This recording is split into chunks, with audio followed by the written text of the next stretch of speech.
Hey guys, welcome back to another episode of Kebby Yarns with Big Will. Of course, you're here with Big Will.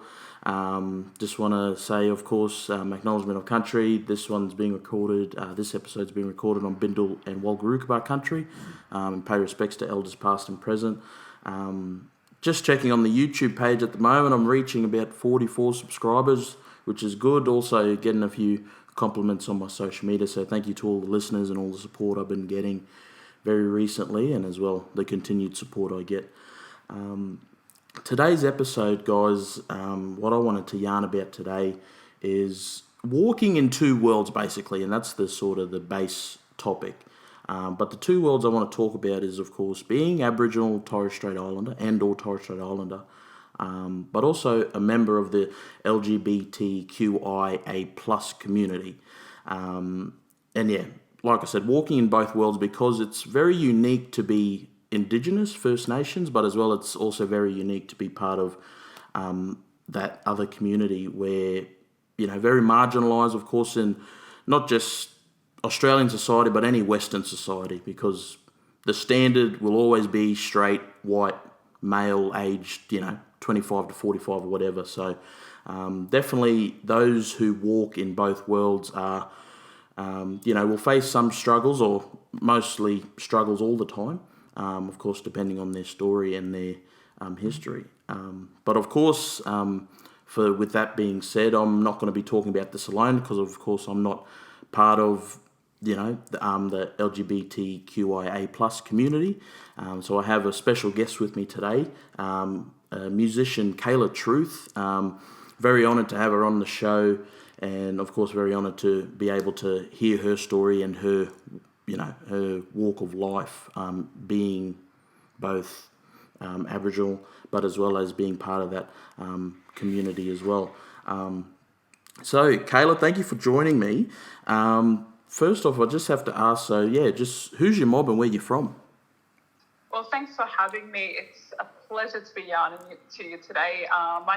I do go by Kaylah Truth, but my name is Kaylah Tyson. My mob is Marooney. I'm a Marooney woman of the Gurang Nation on my Nan side, and on my Pop side, we're Noongi people of the Quandamooka region. So very much saltwater people. Yes. I've grown up in Logan, just south of Brisbane, and currently living on Yuggera land, working and living mostly on Yuggera country. Yeah, cool, nice. And just in terms of your line of work, do you just do music right now, Kaylah? No, I actually don't. Well, I've never just done one thing. Okay, yeah. I like to keep busy. I do music, of course. I'm currently a radio personality on AAA Murray Country, also known as 98.9 FM. So it's a black-owned and run radio station. Yes, yeah. And I also do a few other things. I sit on the board of another community radio station, 4ZZZ.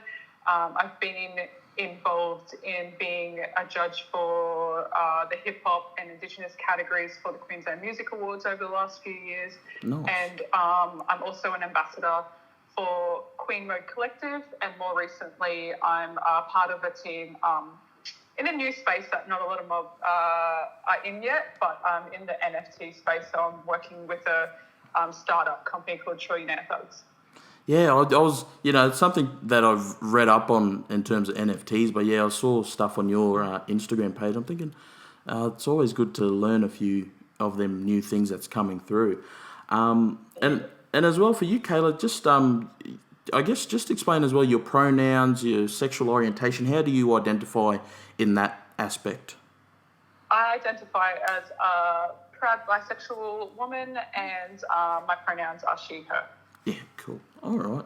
Well, thanks for sort of telling your story and how you're doing at the moment, and I guess for all the stuff you do in terms of that, like you said, you don't ever just do one thing. I guess as blackfellas, we always try to, spread our knowledge, the knowledge that we do have, we always try and spread it around and try and get around to different boards and different groups that we can be a part of. Like even for myself, I do the podcast, but as well I do some other stuff around the Townsville community. And I guess if you live in a certain community for so long, you try and get out and do as much as you can to give back, I guess.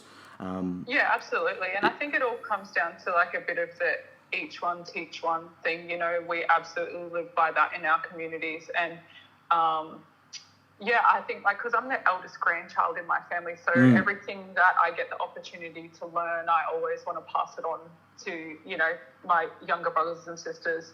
And it's just something we do naturally. So I think when an opportunity pops up, I'm like, yeah, sure, I'll give it a go. And then we just see how we go from there, eh? Yeah, just, I guess, fake it till you make it, eh? Yeah, next minute we're doing like 20 things in one day. Yep. And especially when it comes to NAIDOC week, it's always the busiest week of the year. Oh, truly, yes, it is. Cool. But yeah, like I said before, just in terms of the topic that I wanted to highlight today, and I guess something that I really wanted to, you know, chase with getting yourself on is, you know, just that being able to walk in the two marginalised groups in this country, of course being First Nations, but as well as being part of the LGBTQIA plus community.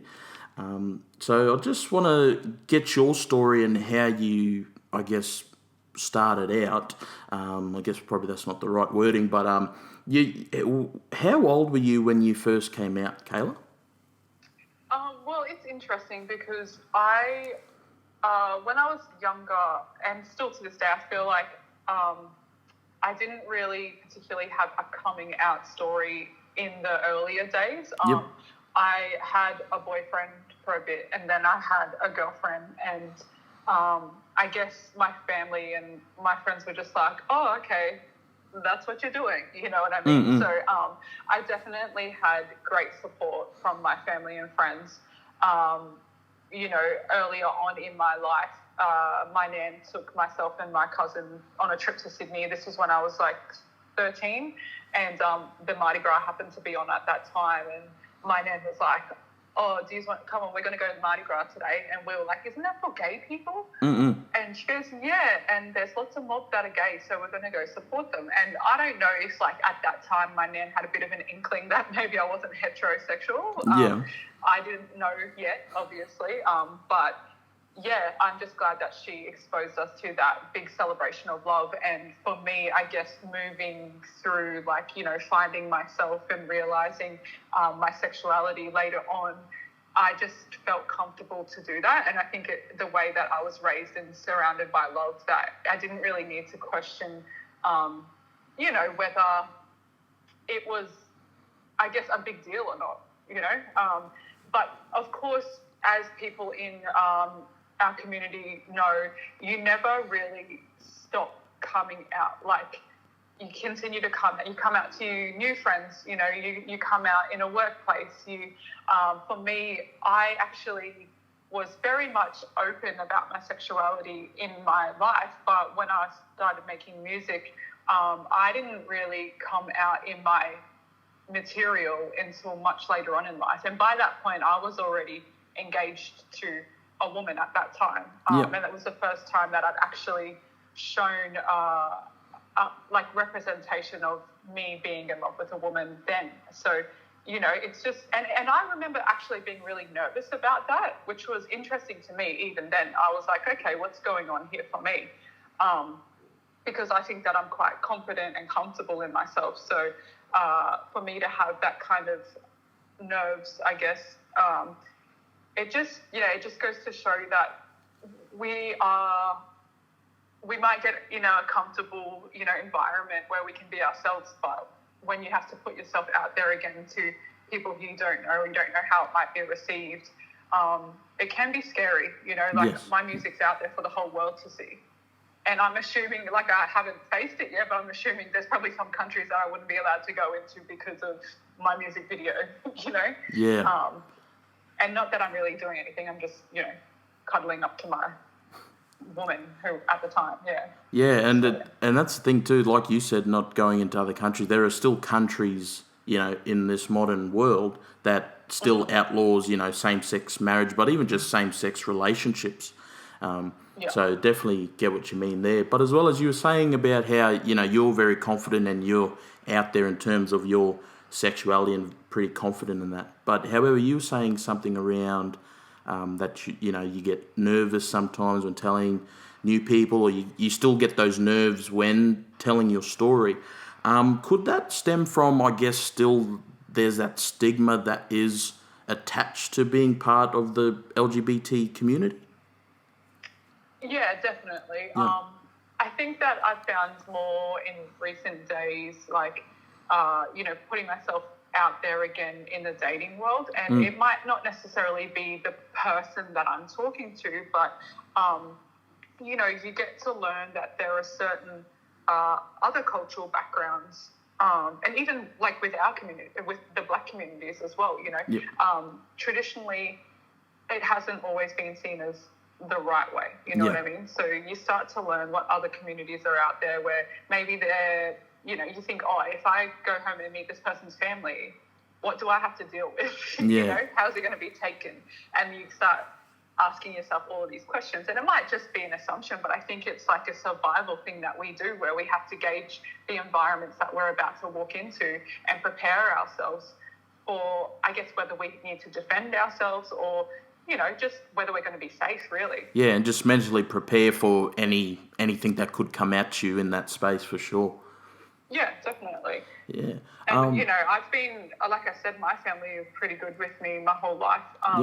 But I've definitely dated people in the past where I have gone and met the family and they haven't necessarily been straight out, nasty to me, but then there's conversations that go around, and much like when it comes to matters of race, there are like microaggressions or, just little things that are said and you're like, that's not okay, Yeah, and the little, like you said, microaggression, but the little comments like growing up in Townsville and myself, I'm both Aboriginal and Torres Strait. However, I grew up in a Torres Strait household, so I'm not sure if you do know, but Torres Strait Islanders are mainly of the Christian demographic. So growing up in Townsville, but as well as just in that family zone, like my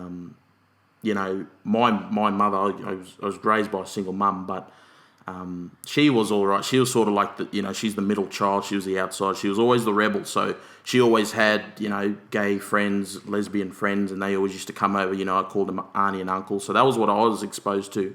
And I was fortunate enough for mum to be that sort of person to just, open her door up for everyone. However, when I did, when I wasn't with mum and other family members, you get those microaggressions or those comments to be like, oh, that's gay, or, stuff like that. And, it's something that I had to unlearn when I went on my little, extracurricular activities and travelling to Melbourne and Sydney. And, I would use that language, and like I was then fortunate enough to have a close friend of mine in these groups where they'd basically pull me up on that behaviour and those comments and, stuff I had to change myself. So, definitely. And that's just me coming from, outside the community, sort of being, part of it, but as well being an ally along the side. So, it's definitely stuff you have to learn.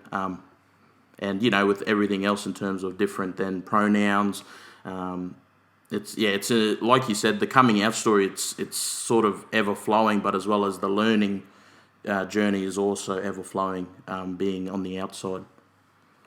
Yeah, absolutely. And as you were saying, like, I can relate to having a big Christian family as well, because I'm also Southie.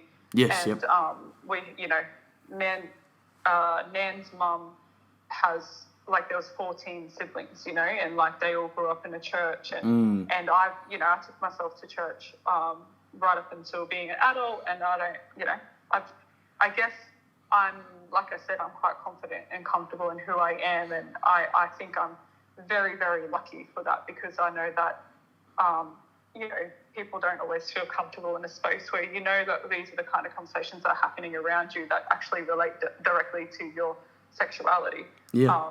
And there are things that I heard in a church, in the family churches, where someone's up there preaching and they'd say something which directly goes against who I am. You know? And it doesn't always feel nice, but yeah, I guess it's just the reality of the world that was around me, and I always had to ask myself, okay, what are my intentions here, and what am I getting any good out of this, and what's the bad? Do I have the relationship with these people to actually go straight to them and have conversations with them and make them realize that, this is what you're saying, this is how it directly affects me. And I actually do have very close relationships with people where I feel like I can do that. But again, it's like constant, and it's emotional labor. And eventually you get to a point where you're like, I don't know if I want to do that anymore. Like, it shouldn't be on me to teach everyone around me, We live in a day and age where people can educate themselves. But yeah, I can relate to the Christian upbringing, and yeah, I don't know. Yeah. Yeah. You just keep on going, what I Yeah, mean? just keep pushing through. People learn along the way, yeah. Yeah, and like you said too, it is frustrating, just being black as well, and you get so many people that are still ignorant in this day and age, but we're in the age of information technology. We can find out stuff at the press of our fingertips. But then again, of course, some of the stuff they find on the internet or Google is not necessarily accurate or historically accurate, or sort of what people want to look for. But yeah, definitely how it's strange and weird as to how we live there. Like I said, live in the information technology age where stuff is basically in our pockets now, and people are still choosing not to learn the truth. And it's difficult. Of course, it's just getting me going now. But I can feel it too. yeah.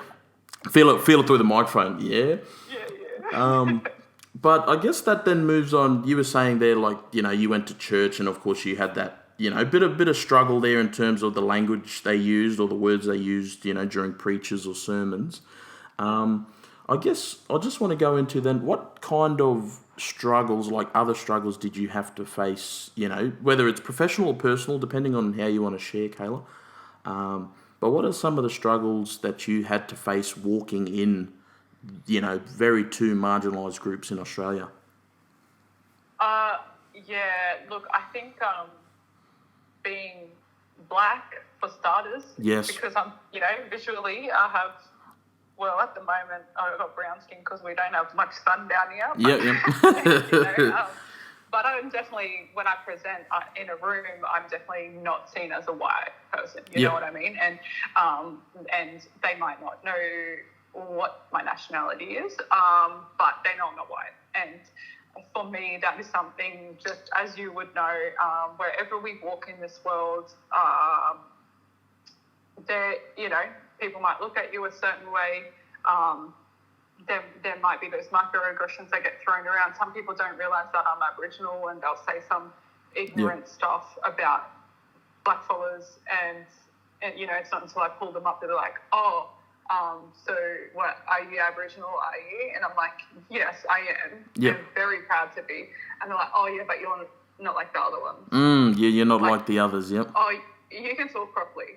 Yeah, I can talk properly. I also read very well, and I can probably write better than you, but that's not because I'm black or mixed or, whatever. Yeah. It's just because I have an education, and my family, hold that as a high priority in our family, you know?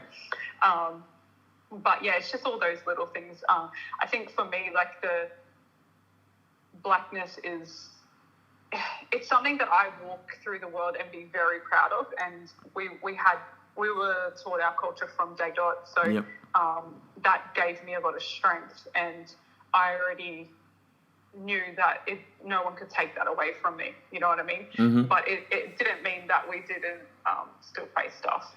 And, I watched my brother struggle through this world as well. He's younger than me. He's,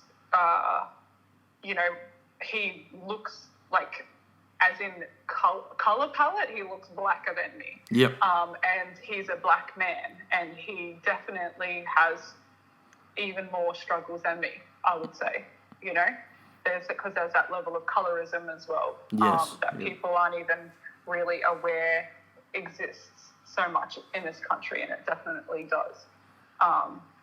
So there's that, and then obviously, just what we were saying about being in the LGBT community.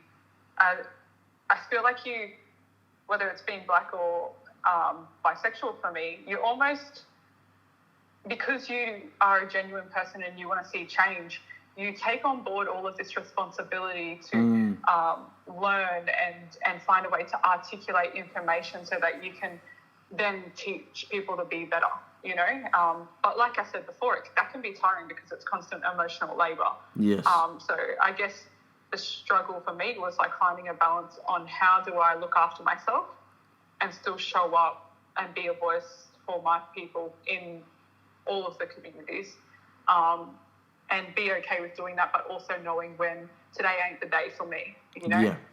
Sort of giving yourself that, you know, that self-care, of course, needs to be paramount as well. But, yeah, definitely know what you mean for that emotional labour. But, so what I was going to ask is just around there, you were saying around, you know, that story where, you know, you'd be talking to someone with, you know, they're probably non-Indigenous, but they're like, oh, you're not like the other ones, or, you know, you're not this. And then, you know, you would respond, oh, you know, I don't have to be white to know basic, you know, literacy, numeracy stuff. And you said there, like, in your family, it was, you know, education was held to high regard. And something that I wanted to reiterate with that and sort of put on top of that is that, like, growing up, I remember, you know, this was like primary school and high school where, you know, I'd come home and I'd get, you know, C's and D's, you know, real low grades. And then, you know, mum would have a bit of a growl, you know, why aren't you doing this and that?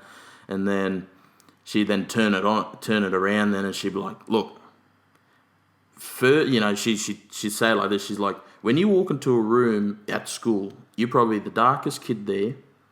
So from the get-go, they'll see you as dumb because, you know, in that history in the white man's world, black fellas have always been, you know, inferior to the white man. And that's how, you know, mum would explain it like that. And then she'd be like, so the only way to be seen as equal or, you know, to be seen like one of them is to not get the same grades as them, but to be better.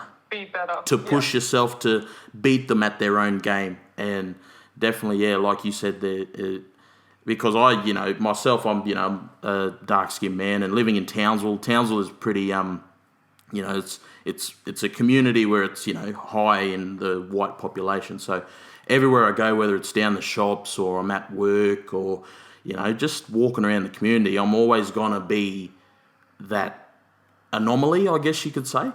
You know, Townsville does have a, you know, pretty big Indigenous population, but especially in the suburb that I live in, it's pretty relatively new. It's where all the defence people live. So definitely if I just go down to the shops just down the road for a coffee, I know that I'll probably get some stares and, you know, just, you know, I'd feel comfortable and confident in my own skin and who I am. Like, you know, I'll walk around with my head held high. However, yeah, you still face those little, like you said, microaggressions, but as well as, you just have to think that you're better than them, basically, to be seen as equal. I feel that too, and like I was saying with my brother, like there's my mates as well, you know, I've been lucky enough to travel all around this country doing workshops with young fellas, and so I've seen a lot of small towns and communities across this whole land. And that's, you know, there's so many positives that come with that. But there's been times where we've been pulled up at a petrol station or something and everyone just, like older white people are standing there just staring at us, you know, and we're not actually doing anything. Like one of my brother boys might be putting fuel in or something. Yep. And then we'll be like, okay, what's happening? Why is everyone staring? You know, because you kind of forget when you're from a big city. And I grew up in Logan, so there's over 250 different cultural backgrounds just in Logan City itself, you know. So, like, me having brown skin there wasn't really, I wasn't a minority so much, you know. But when you start traveling around, the experience is definitely different. And, I mean, it probably doesn't help that I'm a rapper and I've got tattoos and, you know, at one point I had half, like, my head shaved and, you know, you can't forget. Yeah. People don't sort of something like they're not used to, yeah. But, it's definitely a thing that you kind of just go through life cruising along sometimes and then you just get a real stark reminder that this is the world that we live in. Yeah, especially in the regional community. Like, yeah, Townsville's sort of the main one for it. It's, you know, notoriously known for being one of Australia's most racist cities. And, you know, you just basically live through it. Like, at the end of the day, for me, this Townsville will always be home, you know, sort of style. But, yeah, no, definitely always going to be a bit of a struggle living here. And even as a kid, yeah, Mum always had that talk too about not just around education, but look, you know, be inside the house, not when, you know, when the street lights come on, you know, just that, you know, that hyper vigilancy, you know. Definitely. Yeah, you know, we had that too. I remember getting flogged real hard because I came home after the street lights one time. And I just didn't know, I didn't realise until I was much older that there was a reason for that, you know. Like, growing up in and around Brisbane, we all the black fellas here know of the stories of, you know, not so long ago, you know, if black fellas weren't on the right side of the river, by the time that the street lights came on, then they could literally be shot for it. Yeah, like the Boundary Street history and all that, Yeah, and so, like, this is the stuff that, like, our grandparents grew up experiencing, our parents grew up experiencing, and then, you know, by the time it gets to us, they're enforcing these kind of rules to keep us safe, but we didn't know that. We just thought they were being real strict, you know. Yeah. But it genuinely was. Yeah, it's basically, the story, that experience. And it's funny you say, I love my Townsville people, don't get me wrong, but my brother our dad just moved there not so long ago, and he's white. Obviously, my brother's real black looking, and he said, I might go move up there and live with Dad and work. And I said, yeah, that might be good for you. You know, I had this big yarn with him. I said, but he's not as well travelled as me. And I said, I just want to give you a heads up that racism is a real thing there in that city. You know? Yeah. And he's like, oh, what do you mean? And we just had a very in-depth conversation about what I had kind of, I guess, just witnessed while I was there, and knowing his experiences through life as it is around here, I thought, you know, maybe it might not be as great for him if he moved up there. And so he just took that on board and hasn't moved yet. And obviously we don't want to stop, you know, stop him from, but that's a conversation that we need to have. It's like the same when we're younger, you know, white families don't go through this as much, but by the time we're like 8 or something, our parents, as you know, parents of black kids, they teach us, like, this is how you speak to police if they ask you any questions. Basically teaching us how to survive as black kids, you know. So, yeah, it's real. And the same thing with being in the LGBT community. One of my very good friends, I hope he doesn't mind me saying this, but he always talks about me and his things too. Garrett Lyon, he has just flown over to Dubai to perform on a world stage, and I'm very proud of him for doing that. That's for the expo, because there was a few Townsville mob that went over there too, Yeah, Tibian and all the boys. But before Garrett left, we actually had a very serious conversation about, you know, it started off as a bit of a joke, but the reality is that you can't be openly gay over there in Dubai. And, you know, Garrett's quite comfortable and he can express his feminine side quite easily around here, but we had a very serious conversation about, okay, so do you know how to present as a straight male while you're over there? And you know, you can't be looking for any mans because that just could get you actually killed. And I don't think people realise that in this day and age we are still having these type of conversations, and it all comes down to, like, how do we survive? Yeah, definitely. Just going back there, so just in terms of what we've been talking about being black growing up, when you started to, I guess, not come out, but started to, date someone of the same gender, did you have anyone that was sort of like was a role model or someone that you went to sort of, or have these conversations with you, that was a part of the LGBT community and sort of gave you a bit of pointers as to what you can expect, being of that sexuality? No, not at all. No. I have an older gay uncle who was a dancer and lived, like, I kind of saw him coming in and out in between, gigs and tours and that kind of stuff as I was growing up. But when it came to a female who identified as lesbian or bisexual, I didn't have anyone. I actually wrote an article about this not so long ago, but I think the first time that for me I saw the representation of a black queer female was actually when Queen Latifah played a role in the movie Set It Off.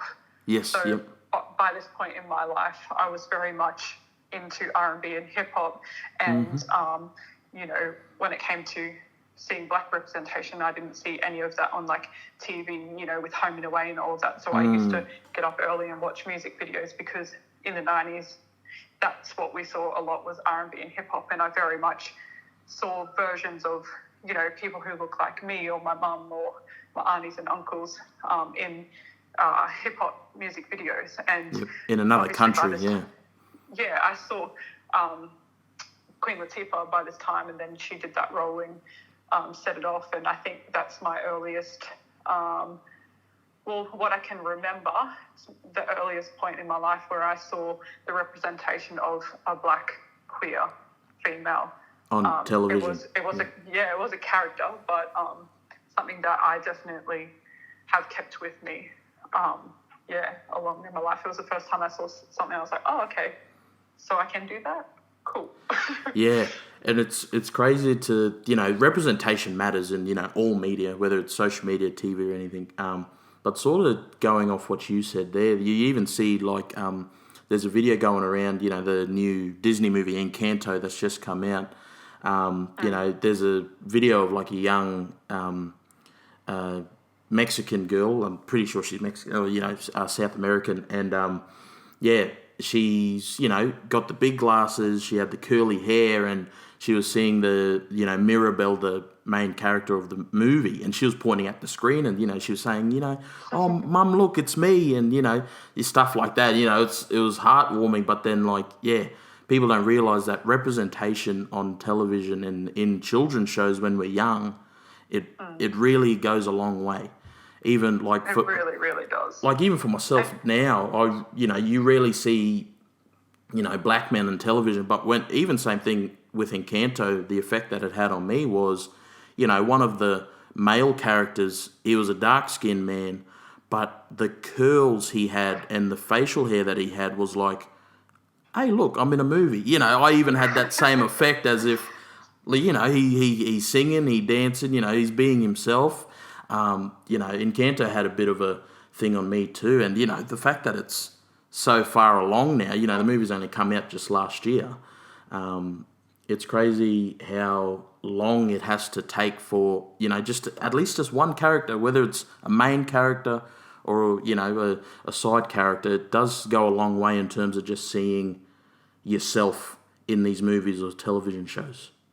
Yeah, so true. And I think we don't even realise that we constantly are looking for ourselves out in the world. We want to see ourselves. And it can take such a long time. Like you said, like I'm 34 now. I've been obsessed with music my whole life. And it's only in the last few years that I've seen a version of myself when I see Kaylani do her thing. Oh, yeah. Because there's up until this point, there's literally been nobody else who sits in pretty much all of the same intersections as me. Yeah. And sometimes Kaylani releases songs that are clearly towards a male, and then the next one might be written about a female, and that for me, even as an adult who's been in the music industry and been putting stuff out, was another reminder for me that, it's okay to do that. I don't have to just write all of my songs about one gender or write it in a way where it's like not particularly about any gender, like so people can relate. It's just like, just tell your story and that's it. Exactly that. And have you seen Kaylani live yet? Has she come to Australia for a tour? Or? Yeah, that's actually when I fell in love with her. Oh, jeez. I saw her videos first, and I was like, oh yeah, she's cool. But it was when I saw her live. She played at, I think it was the Hi-Fi here in Brisbane a few years back, and yeah, she's just deadly. She's a great performer, great dancer. Looks like she has a lot of fun on stage, and yeah, she's just cool. Just a great entertainer. Yeah. Yeah, even for myself, like going into sort of my sort of that music representation, I saw Khalid in Brisbane, a couple of years ago when he toured Australia, and yeah, just like I try to emulate not just him because I could never reach his fashion. I'm just not I'm a terrible fashion guy. But even with his hairstyles, like I had the flat top, I had the beard, like, and because he was dark skinned, it was something that I wanted to, emulate and sort of look towards. And yeah, seeing him live, it was a different vibe. And my best mate, who also sort of introduced me to Khalid, he sort of was there with me. So it was a very special moment. And like you said there, just that representation and being able to see but listen to music that that you can relate to.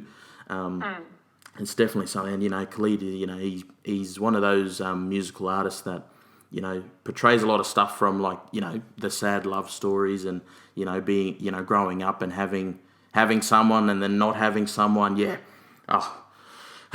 speaks volumes. Yeah, it does. It does. And like I said, there's been some very specific points in my life where I've picked up somebody who I can really relate to, and first it was Queen Latifah in Set It Off, and then it's Kaylani, and well, maybe a little bit before, but also again more recently we've seen Brooke Blurton on TV as The Bachelorette, and while Brooke and I are absolutely very different in a million ways, that is like Brooke is actually the only black, like Aboriginal, bisexual femme woman that I have ever seen be represented in my life on TV. On Australian TV, yeah. Yeah. Oh, yeah. And That's I crazy. am, like I said before, I'm 34, so we have a long way to go. But those three points of representation for me have been very strong in my life and have come at good times where I didn't even realise, like, maybe I just needed a reminder, like, keep doing your thing, because there's probably some little sister who's watching you. Yep. And maybe feeling the same way. Yeah, no, that's good. And it's good that you hold on to those, those images, but as well those, and that's the thing with being someone that's confident and out there, of course, they're, like you said, you're sort of pushing yourself to be a role model for the ranks coming through, the young people coming through, but then they don't realise then that you have idols and role models that you want to be like, that you want to, walk into their footsteps as well. So it's sort of that journey of finding yourself, but as well as following those who come before you, and just sort of course, not following directly in their footsteps, but being able to just, walk that path that they paved the way for us and going through it, but then as well welcoming that next generation to come through. 100%. Yeah. So just the next question, just in terms of the struggles that you had to face. So you're a music person, you love your music. Has there been, and I would assume as well, Kay, like music is probably a place where you're able to just clear your mind from all the struggles that you had to face, and you just put yourself into your music. Is there any other aspects or any other components in your life where it's helped you get through adversity, being part of the two communities? Ooh, wow, there's so many things. Hey, Yep. I think along the way, I started out just like every other black kid, which is a stereotype, but with playing sport. Yep. I, definitely was good at all of that and thrived. And I didn't actually go straight into music.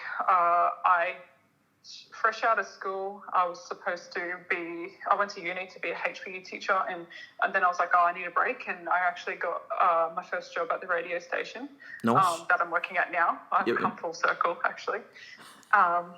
And then from there, I was just mucking around, going out clubbing as a young person, and being free. I started winning dance comps, and it was actually my dancing that took me into performing arts, and it was just at a time where things were really tough for me, actually. Like,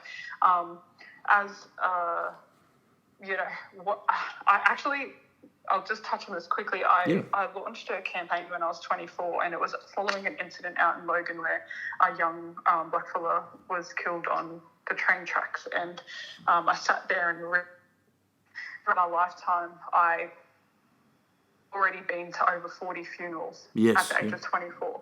And more than, I think at the time it was like maybe like about 15 of them were suicides. And then, you know, there was like 3 murders, and then the others were mostly what I would consider to be preventable situations, you know, from health issues and stuff like that. And most of these people were all black mob. And at that point, I was like, wow, I'm only 24. I'm happy to just be alive at this point. You know, what can I do? And, you know, at this stage, I'd already gone through my study at the Aboriginal Centre for Performing Arts.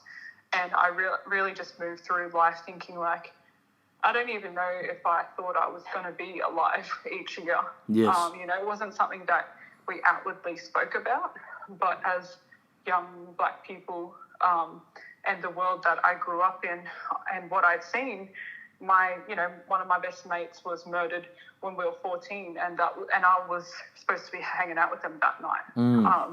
You know, and the only reason that I didn't end up going was because I had a touch carnival the next day. So like, sport was really a huge thing for me that got me through like a lot of adversity, and it helped me put a lot of my frustration and that into it. And then, you know, when I left school, it turned into dancing, and then I realized like, oh, I can use music as a tool to. I really did it because I was angry, like I was an angry kid. I was frustrated at the world. I looked at all the injustices around me, and I was like, why is this world like this? And I just picked up the pen and started rhyming because I knew hip hop well enough. So it really was just about you know, realizing that I can't get into fights anymore. Like, I'm not a kid anymore. I need to do something that's more productive and that might actually see the results that I hope for in the world, you know. So that's really why I started music. And from there, I've just, like I said, I never expected to be alive this long. So I just take all the opportunities that are thrown my way as much as I can. And because I grew up in a family that are activists, you know, all of the work that my nan and her mates did means that, you know, I can now go to uni if I want to. I can now travel without asking for permission. Yes. Well, maybe not if we're in the COVID world, but you know what I mean. I forgot that happened, yeah. But, you know, like, I can choose what job I want to do. Yes. I can access health, you know, services because our mobs set them up for us to be able to access. Yes. So, like, I definitely remind myself every day that we have a lot to be grateful for, and it's because our elders did all of that work to make it possible for us. So that's why I try to access the things that are out there. I try to take up the opportunities, and I know that if something's not for me, I don't have to stay in it. Like, our elders fought for us to have options to do what it is, to have that freedom. Makes us happy. Yeah, definitely. So with your music too, I've sort of was listening to a few of your tracks on Spotify the last couple of days, and definitely you can. Music's always been about storytelling, but it's definitely you've got a real talent there, Kaylah, and you know you keep. Thank you. No, that's all right, but you keep pushing through, and the story you said before about Garrett, I'm also friends with Garrett on social media, and he's got a voice on him too, from what I've heard. And it's hanging out with him every day. Oh, jeez. But I'll definitely keep an eye out for both of yous down the track. But you know, with that all being said now, and of course I want to thank you, Kaylah, just for being a part of the show, and of course just being part of the podcast and coming on and sharing your history and your struggles and your story and how you started and where you are today. It's definitely great to hear, of course, someone that has lived in both communities Of course, as we all know, are very two marginalised groups in Australian society. But someone that's gone through that adversity, gone through all those barriers, and being able to then, be confident and clear as to where you want to go and what you want to do. It's definitely an eye-opener for myself to see, someone like you be, just be great and amazing like you are, Kaylah. So, like I said, thank you again for all your time and your support for being part of the show. Just before I do go, though, do you have a quote that has stuck with you from, whether it is from, the said role models that you have, whether it's Kaylani or Queen Latifah, or, just a quote that has stuck with you that sort of helps you push through those times where you do face struggle still? Ooh, that was a hard one. Yeah. I wouldn't say like just a specific quote, but Maya Angelou is definitely one of my favourite writers and poets and activists and just queens, basically. Mm-hmm. So a lot of her things stick with me, but for me, the one that I always kind of say and remind myself in the mirror is, I am a woman phenomenal woman that is me. So that's coming from a black queen herself. So if I can say that in the mirror and remind myself every day, then we're doing good. Yes, then affirmations goes a long way, especially in the morning. Yes, definitely. When I'm not actually a very good person in the morning at all. So it's good to start off with that. Unless you have that morning coffee. Are you a coffee person, Kaylah? I am now. I wasn't until I first went to America in probably when I was about 25 or something like that. Yep. So I picked it up there and I can't stop now. Oh, jeez. Yeah, no, I've never been a coffee person, but my mate who picks me up for work now every morning, we go get a coffee, and I've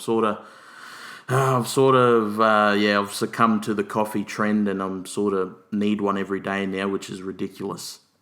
It is.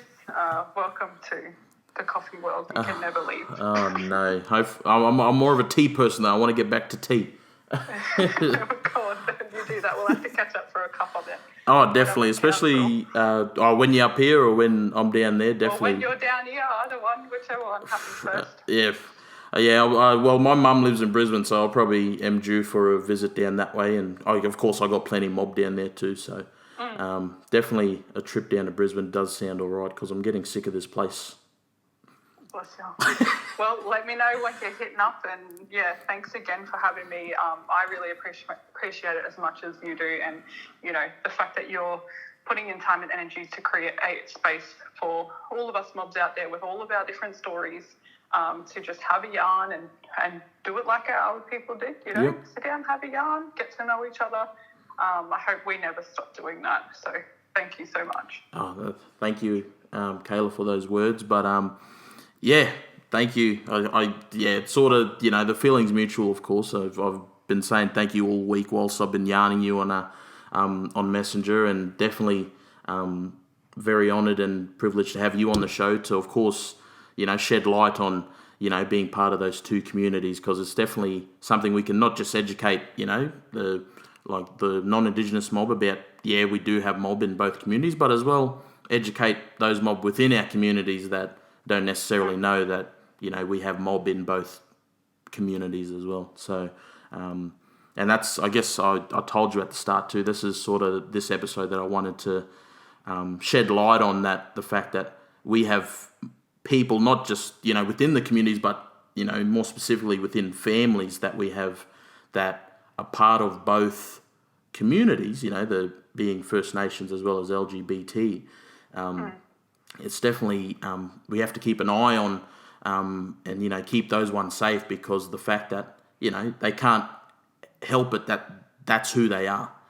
And the fact that they'll have to face basically twice the struggle as we do just being black or being part of that LGBT community. These are the mob then we'd have to sort of give an extra hand to if needed. Because definitely, that struggle is tenfold over, especially in this society that we continue to live in, and of course, contribute in as well. But thank you again, Kaylah, for being part of the show. Of course, guys, if you wanting to know more about Kaylah and her music, look her up on Spotify. Of course, follow her on social media, her Instagram, of course, Kaylah Truth. And of course, I'll have that all in the description down below the video. Don't forget to like, share, and subscribe. Thank you again for all your support and, all your comments that you've been making on my social media. Like I said at the start of the video, I was around like 44 subscribers.